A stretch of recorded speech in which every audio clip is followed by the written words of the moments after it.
see what happened yesterday, just in the league in general, what kind of thoughts does that give you in terms of your challenges going forward?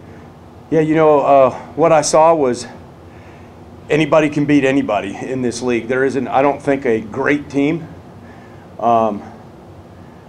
Like an Alabama type caliber team or a Ohio State caliber team. There's some really good solid teams, and that was the thing that stuck out to me, was that anybody in this league can beat anybody in this league. You saw what USC did to Colorado, which was easy for all of us to compare because that was the last team that we just played, was Colorado, and what they did to them. And then you look and then you see that USC just barely beat Arizona the last week, I think it was, and so that's what I saw was that there's a lot of hope that if you get ready to play, and whoever plays the best that day, and comes ready to go and doesn't turn the ball over, then you're going to have a great chance to win every game that you play in the Pac-12. But if we look at Stanford, they came in this year losing a lot of players on defense. Looks Yep. like the first part of the schedule, they really didn't get affected by that. For the last few weeks, they showed some peaks in the armor. What do you see from that defense? Yeah, I saw some people complete some passes against them in the secondary, and they've given up some rushing yards that they're probably not accustomed to. The thing that kind of catches my eye about them is they're like second in the league, in rushing. What you're used to seeing Stanford is usually being the number 1 or number 2 team in the league rushing. But I think they're utilizing a really good job. I sound like Danny now because I'm talking about their offense. But I think they're doing a great job of utilizing their talent and just trying to find out what they're doing. We're trying to do the same thing, just try to find out what we can do. This team does the best, not necessarily whatever I've done in the past or whatever. But I think they're doing a great job of utilizing talent on that side of the ball. Defensively, they're one thing that they do to make up for, I guess, the lack of experience is what I see on film is they're running to the ball really well and they're tackling really well, and they're eliminating. They're a 10-play. A 10-yard play is a 10-yard play with them. A 15 is a 15. You're not going from 15 to 30 because of a missed tackle and things like that. And with what you can see with other teams, you don't see that with them. That's what makes them really hard to beat. They do a really good job, obviously, with their stunts and the way that they scheme to get to the quarterback.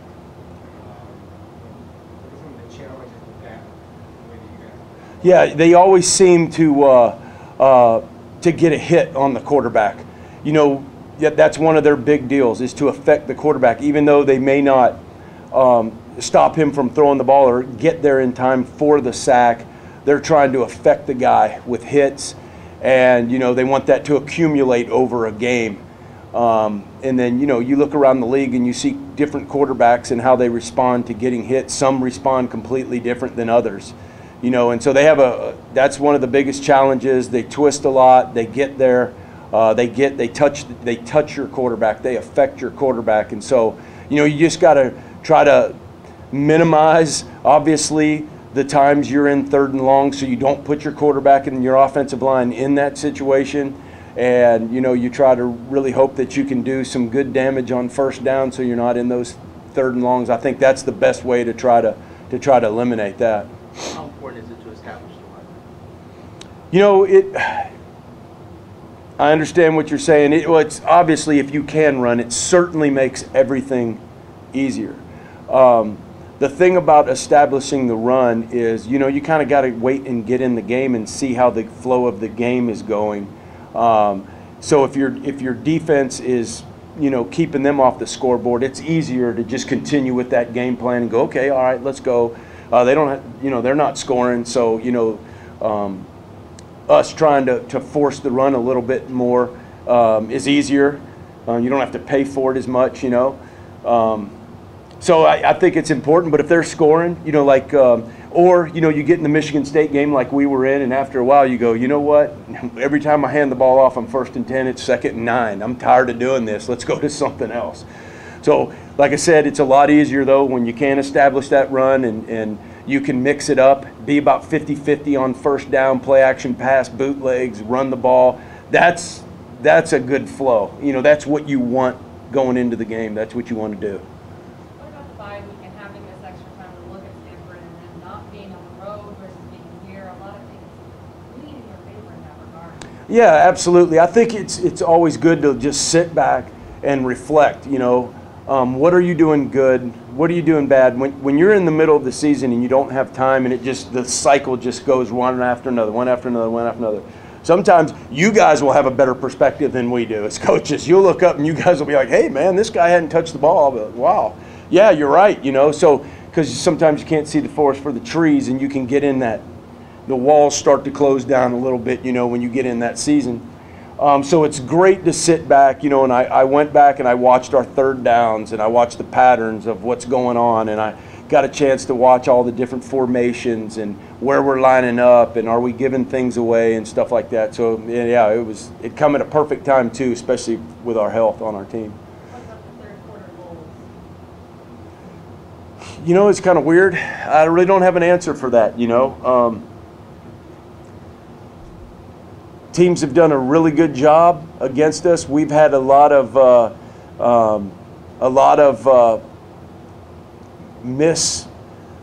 we hadn't executed well for some I mean, I can't put a finger on it. Why? You know, I don't know. You know, so hopefully that'll change over these next 6 games. But it's definitely something we're aware of. So did you do anything different? Did you do anything different as far as trying to do something different to come out better in the third quarter? You know, I had some ideas. I don't want to give away, but I do. Yes, I mean, I do have some ideas on. That's about all I can say. You almost tricked me into giving it away. Yeah, it's a good job. Casey,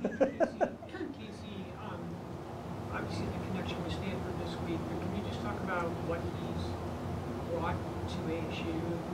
Oh yes, How well. glad you are to have him on your side. Yeah, sure. And you know, one thing about Stanford's program is there's a piece of Stanford's program that every team in the Pac-12 aspires to be like. Because you look at them, and if you look at their recruiting classes according to, you know, whatever all the experts, you wouldn't say that they're in the top 10 or 15 in the recruiting classes every year. You know, a lot of guys, people say, "I never heard of that guy." Next thing you know, they're winning the Pac-12, you know, every 3 out of 4 years or something like that. So they're doing something right, and they're doing a great job of coaches. So, you know, having a guy to kind of like, hey, you know, pick his brain a little bit on what they're doing right, you know, has been amazing, you know, because he's such a smart kid too, and so he gives us a great perspective. Also, kind of tells us, you know, a few things that you know, he likes, you know, more about this program than that program and things like that, which is always good. But no, it's been, to answer your question, it's been great to just pick his brain and just kind of find out what the Stanford program, what they kind of do, and some of the things that they do right and do really well. He's played 2 different positions for you, and he's played for. Right. He's kind of assessing. Oh, absolutely. He's an extremely tough kid. He's not ever looking to cut corners. He's not looking for excuses, which is kind of prevalent in today's world. You know, people like to reach for excuses than you know, trying to be a solution. If you watch him out there, and I don't know if you guys got the luxury too, but when he was down a little bit, he would stand behind the offense, and while a play was going on, he would stand back there and he would go through the steps and hand placement on air of every play while somebody else was doing it. It just shows you his level, just how much that he cares and how committed he is. And you know, when he came in here, we promised him he could play left tackle, and he did, and then came in and said, "Hey, I will do." We didn't ask him. I'll do whatever you guys want to do. What makes us a better offensive line? Is it me at guard? Well, if that's the case, I'll move to guard. Let's go. Because that just tells you everything about him. He's unselfish, and he's definitely committed to our program and all of his teammates. Pinpoint defensively what Stanford does well.